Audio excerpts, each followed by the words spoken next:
ஓம் நமச்சிவாய். இங்கே பாருங்கள், நான் இந்த மாதிரி சாலை ஓரத்தில் வந்துகிட்டே இருக்கும்போது பார்த்தா இந்த மரத்தை பார்த்தேன். இந்த மரத்தை பார்த்தீங்கன்னா பார்த்தோன்னே தெரியுதுங்களா? பாருங்கள், இந்த மரம் இது பார்த்தீங்கன்னா பாற்கடலில் கடையும் போது தன்வந்திரியும்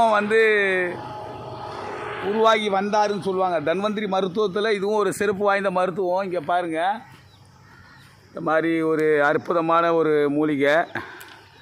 இதை பார்த்துங்க, இதை பச்சையாக கூட சாப்பிட்லாம் ஊறுகி. இது எதுக்காக பயன்படுது சொன்னால், இந்த அற்புதமான இது பாருங்கள், பட்டு போகிற நிலையிலேருந்து திரும்ப மீண்டும் துளுத்து வருது. இந்த சில கிளைகள்லாம் பட்டு போயிருக்கு, மரமும் அப்படியே சாஞ்சி போயிருக்கு. இதோட பூ பார்த்திங்கன்னா கொஞ்சம் பிங்க் கலரில் வரும். ஆனால் இந்த பூ பூக்கிற சீசன்னால நமக்கு தெரியல.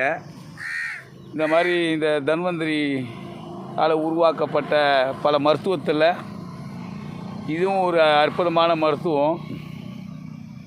இது என்ன மூலிகை சொன்னால் பார்த்திங்கன்னா, இந்த மூலிகை தான் பார்த்திங்கன்னா வாதநாராயணின்னு சொல்லுவாங்க. வாதநாராயணம் மரம்னு சொல்லுவாங்க. எதுக்காக இதை பயன்படுத்தலான்னு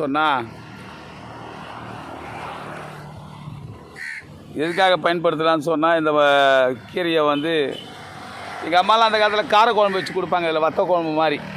எதுக்காகன்னு சொன்னால், கை காலெலாம் வாதம் பிடிச்சிக்கும், ஸ்பைனல் கார்டு ப்ராப்ளம், அந்த மாதிரி பக்கவாதம் மாதிரி பிடிச்சிக்கும். வாயு சொல்லுவோம், வாயு தொல்லையால் வரும். அதனால் கை கால் பிடிப்புக்கெலாம் பார்த்திங்கன்னா இதெல்லாம் மருத்துவத்தில் சிறந்த மருத்துவம். அது இதை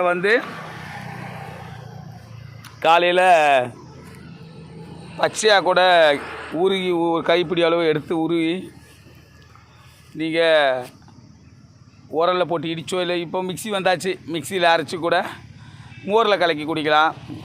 இல்லை நல்லா கொதிக்க வச்சு வெந்நீரில் ஒரு டம்ளர் 100-200 ml காலையில் டெய்லியுமே குடிச்சிட்டு வரலாம்.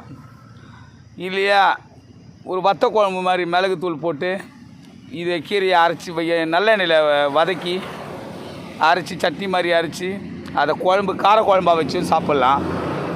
இப்படி நம்ம இதெல்லாம் சாப்பிட்டுட்டு வந்தோம்னா இதை அந்த கை கால் பிடிப்பு பார்த்திங்கன்னா ஸ்ட்ரோக் மாதிரியும் வரும். சில பேருக்கு திடீர்னு பிடிச்சிக்குவாங்க, அப்படியே டைட்டாக சியாட்டிக்கா ப்ராப்ளம் மாதிரி.